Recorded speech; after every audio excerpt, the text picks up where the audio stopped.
With us now to talk about Internet of Things is Karl Mozurkewich, Program Director at OpenText.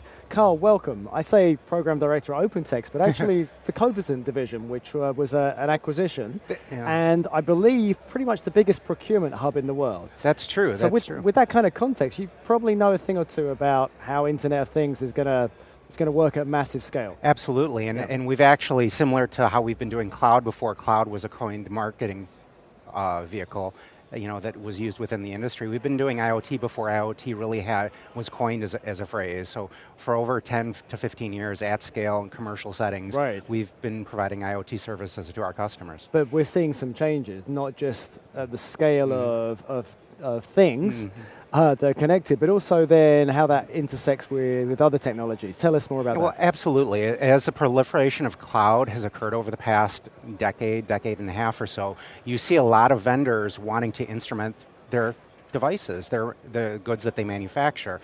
And what's happened is the amount of data in the ecosystem that we interact with on a daily basis has only increased.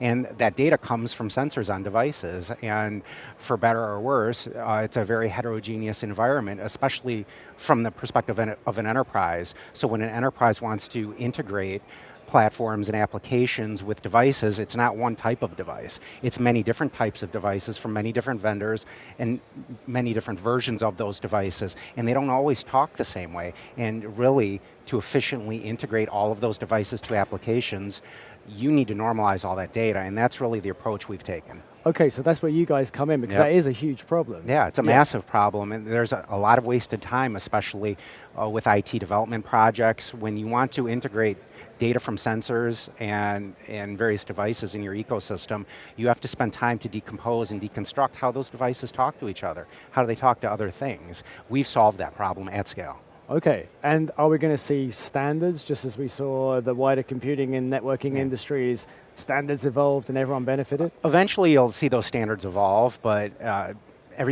lot of these OEMs have their own takes on these standards and their own implementation guidelines around them. So even if you have a consortium where corporations get together and they agree, they end up going and implementing various flavors of those standards, and they end up not interoperating the way that they were promised.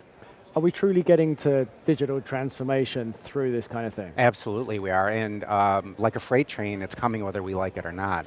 Just look at the connected vehicle industry. You have autonomous level 5 vehicles on the horizon. We're not there yet, but we will be. And you just look at connected cars and autonomous vehicles that drive themselves, where humans are treated as cargo. Those vehicles throw off about 4 terabytes of data per day. So over a 24-hour period of 4 terabytes of data with LiDAR, HD camera sensors, making sure they stay in their lanes, all that information, and it must be saved.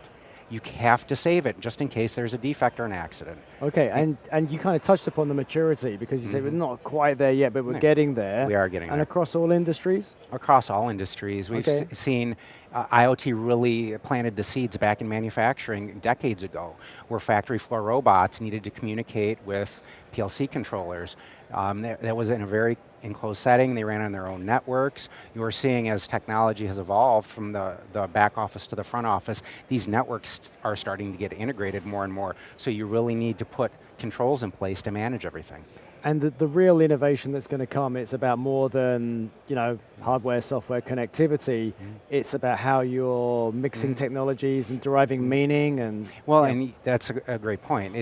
It's not difficult to connect devices and get information from them. It's more important and it's more challenging to create context and business value out of those connections. You start with those connections not being the same across 10,000, 100,000 devices. Now, how do you integrate those with an application that gives a human being meaning and context and authority and policy? Yeah, you've spoken to me a little bit about how OpenText's approach is a little bit different to some. Talk to me a little bit about that and the kind of the security and trust side. Yeah, so our approach is very different, right? We've brought our domain experience in this space over the past decade plus, and we really focused on tools to rapidly deploy IoT-enabled solutions, right? It's not IoT for the sake of IoT.